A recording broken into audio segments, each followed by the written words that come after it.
Welcome to Cordell and Cordell's Men's Divorce Podcast, moderated by Managing Partner and CEO Scott Trout, bringing you information for guys before, during, and after divorce, and everything related to family law.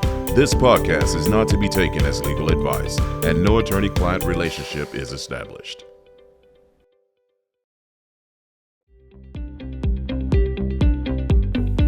Welcome back to the Men's Divorce and Cordell podcast. I'm Scott Trout, Managing Partner, CEO Cordell Cordell, and we're always bringing you information for guys before, during, and after divorce, and today's no different. We are joined by fellow partner in Colorado, Dorothy Walsh Ripka. Welcome, Dorothy.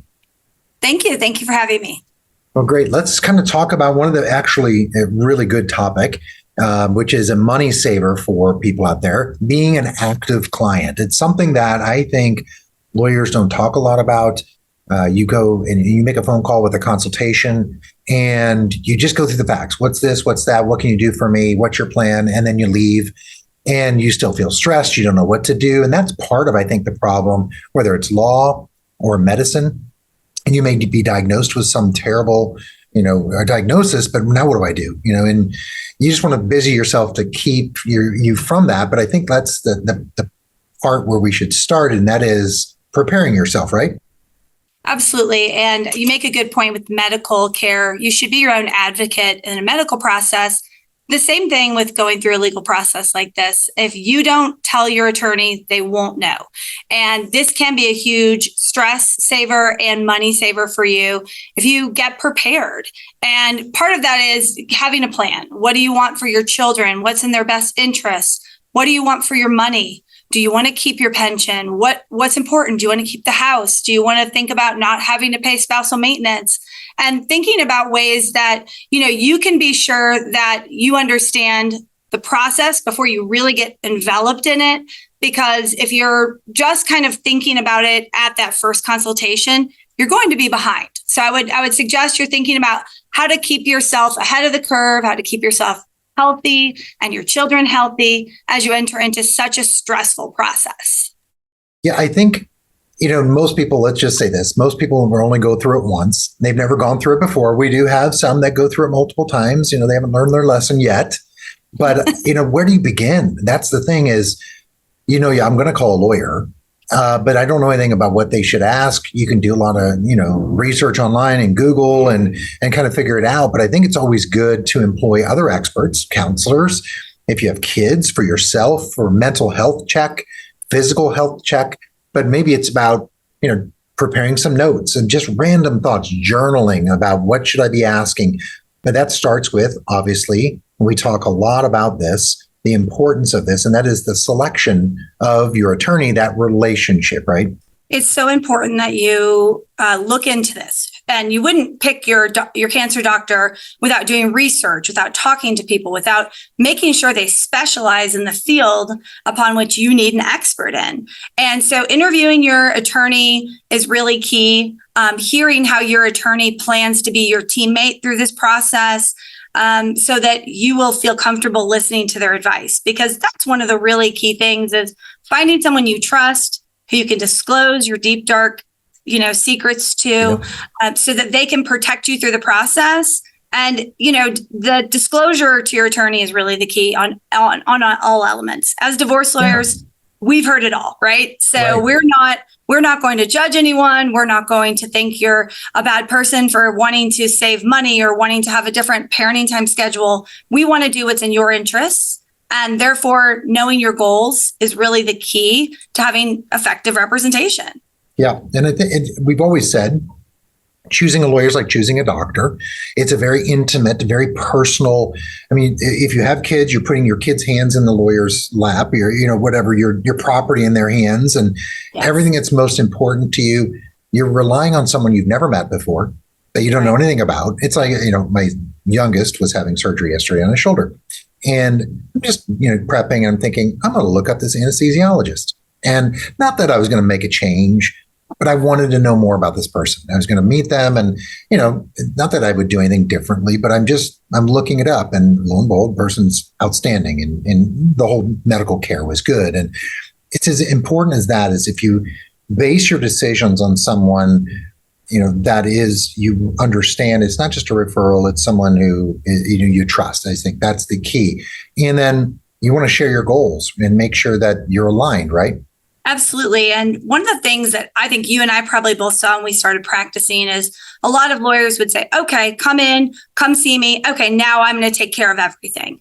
And that's really not the best way to have representation, because an outcome I could get for a client where they're over the moon ecstatic, another client could feel defeated because I didn't reach their goals. And so throughout the process as the client, you have to continue to reassess your goals and continue to share that information with your lawyer. Because again, we're only as good as you let us be. And if I don't know what my client wants, how can I get it for them? Right. Yeah. I always say, I was talking to one of my clients, I said, trust me on this one. Trust me. You hired me for a reason. Trust me. I'm on your side. Trust that the recommendations that I'm giving you.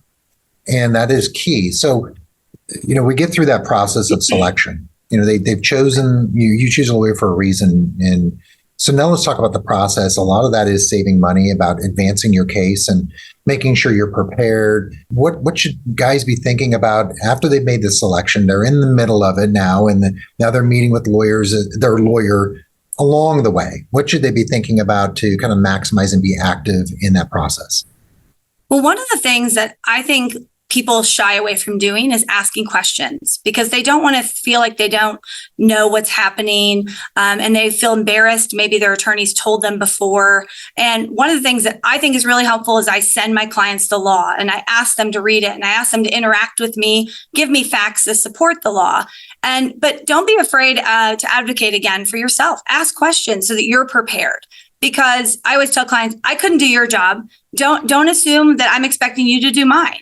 My job is to help you be prepared. My job is to explain the process. So, really making sure as a client advocates for themselves through the process, being prepared, know what's happening. And again, disclosure, knowing that you have to disclose information, do it on time, meet the deadlines your attorney gives you. We don't give deadlines to clients to be a pain. We do it to help them advance their case, make sure they look like they're on the up and up, and that they're being, fully disclosing everything to the court. So you have started creating a real credible persona with the judge, which is very important. And again, I hate to say this because it does sound a little judgmental, but please don't listen to friends or coworkers or stories you read on the internet. As Scott said, you've hired us for a reason. Listen to us. And every case is so factually different, and it's so factually sensitive based on the state or even the county you're in. And so, when you hire an expert, you need to listen to them instead of, saying, well, my buddy told me this. Let us help you through the process, because that's what you hire us for, is to make this process happen smoothly. It's a great point, because my client called me last week and said, well, my accountant told me that this isn't right, that I'm not getting X, Y, and Z in this case. And I'm thinking, well, okay, client, I don't give your accountant tax advice on April 15th on what he or she should be doing. Just ignore what they're saying, because they don't know. And I just was on the radio talking about this very thing, is that don't take for gospel everything your friends, family, cousin, niece, nephew, neighbor say about their friend's brother's case. Because all cases are different, and they are. Absolutely. And you can get a different result with the same facts from the same judge 10 times out of 10. And it just is what it is. And I think that's understanding the process, trusting your lawyer. Now, if you lose trust, then you should be thinking about going elsewhere, because that relationship is never going to work. If I'm going in for surgery and I don't trust the surgeon, I should probably pick a different surgeon. And that's just, I'm not going to be offended.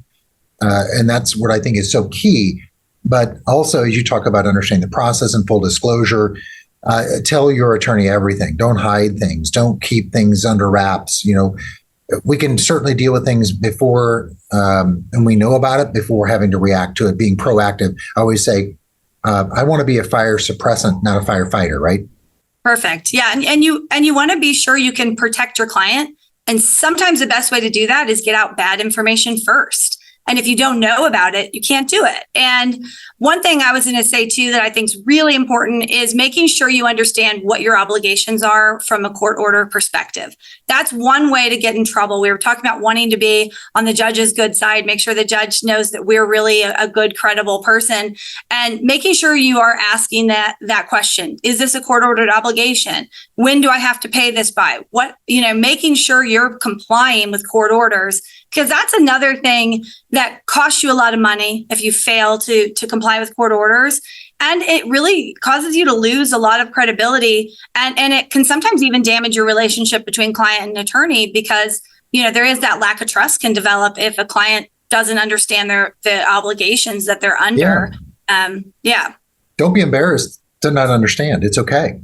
Right. In fact, I assume you won't or don't understand. And I want you to ask me repeatedly the same question. And then tomorrow ask me the same question and I'll walk you through it, because stress takes away all forms of logic and understanding. It does. And you hear every third word because, your heart's racing, your blood pressure's up, and, now all the blood's away from your brain and you're not processing information. It is what it is. And that's okay. But questions are good. I try to tell my clients, ask them repeatedly so that I know you have a full understanding and you're making an informed decision. It's, I laugh about the pharmaceutical ads that talk about may cause bleeding, sudden death, murder. Of course, they're making full disclosure because they want you to fully be aware of what you're taking and what it's going to cause before you do it. And that's why it sounds so crazy when, I think, why would I ever take that drug if it causes all those side effects? And right. But that's the point, is transparency. That's so important with your attorney, because I can tell you there are attorneys out there that aren't, they know better than their clients, and they're just going to kind of force and ramrod it down, and then just never seeks to be a good relationship, because in the end, which is kind of where we are, kind of that next phase is, in the end, it's a very soured relationship. They're not happy. Divorce is difficult. There are no winners. It's degrees of losing. You're going to walk away with less than what you started, no doubt. I mean, I don't care if it's a penny or a million. You're walking away with something less than what you started, period. So we have to do something along the way to get to that end point, which is kind of where we transition to in our conversation.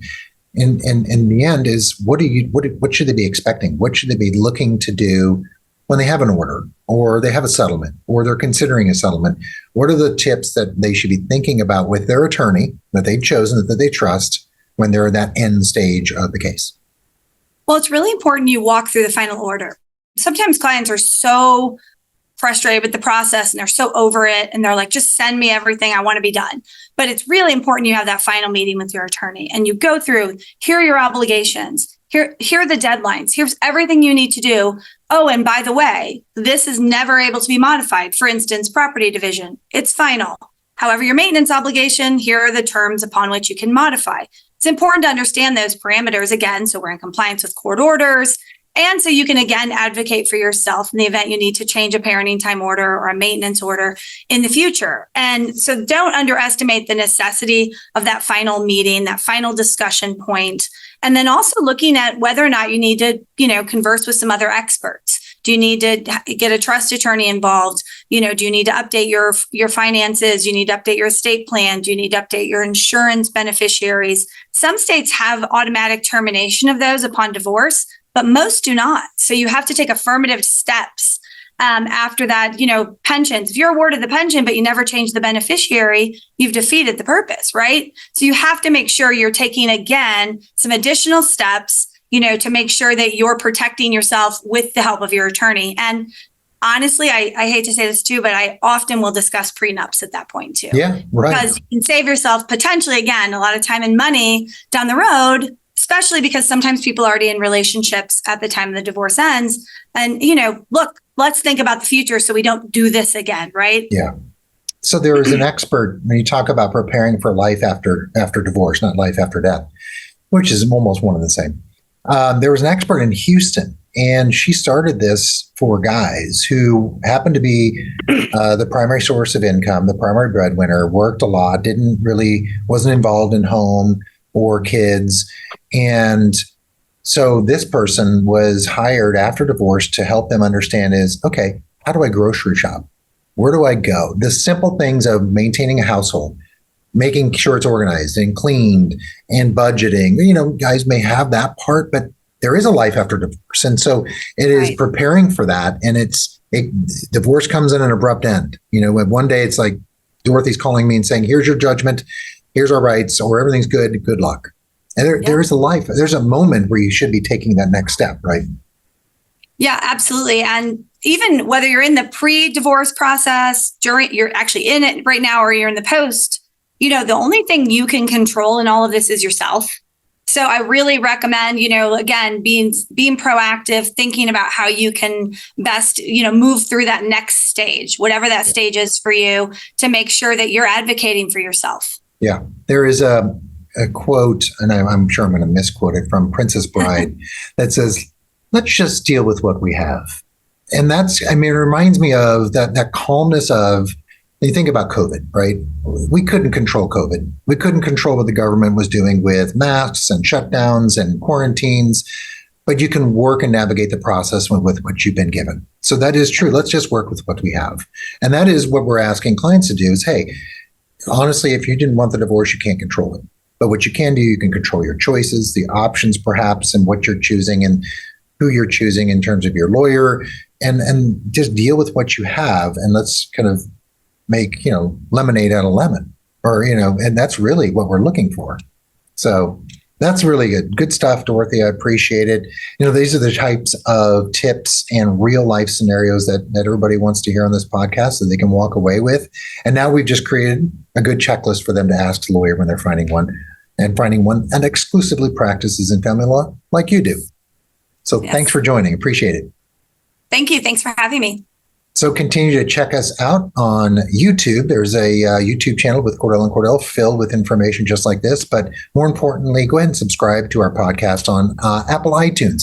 You'll be alerted every time we download and drop a new episode. And then also go to social media.